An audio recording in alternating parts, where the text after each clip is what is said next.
Asalaamu calaykum Soomaaliyey maanta waxaan u baahanahay inaan soo bandhigo arrin aan qarso waaye intaan ka badan murug badan iyo tiiraanyo igu hayso habeen ma seexdo maalin ma seexdo meher galo dhibaatada i haysato waxaa jirto in la yiraaho Sheekh Rusheeye Yare oo Sheekh Cabdullaahi Cumar Cabdi Daawle la dhahaa magaciisa runta ah marka Sheekh Rusheeye Yare loo yaqaanaa waa nin sheekh oo dadka Quraan saaro waxaan isku baranay goobtiisa shaqada oo Quraan saarka cabaarka bacdin xiriira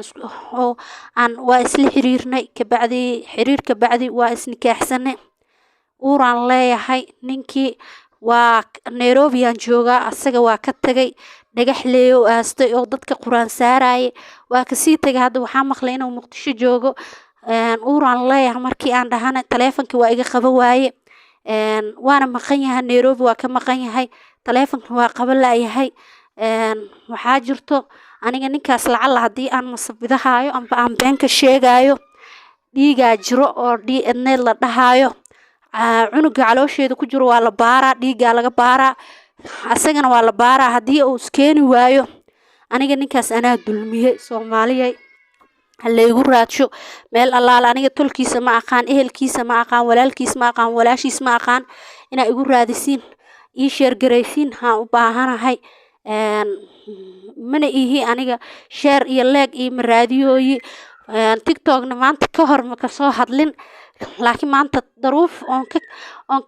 ka sawaay ay hayso oo soo hadlooya marka waxaan rabaa ina ii sheer gareysiin oo meel kasta ku sheer gareysiin ninkaasna la socodsiiyo ahalkiisa iyo qaraabadiisana ma aqaani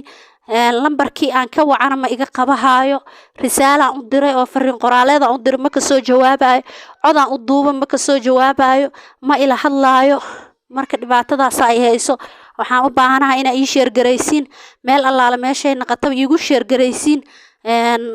ninkaasna tolkiisa iyo qaraabadiisa iyo ehelkiisa la igu raadsho asiga la igu raadiyo dhibaatadaas ay hayso marka waxaan rabaa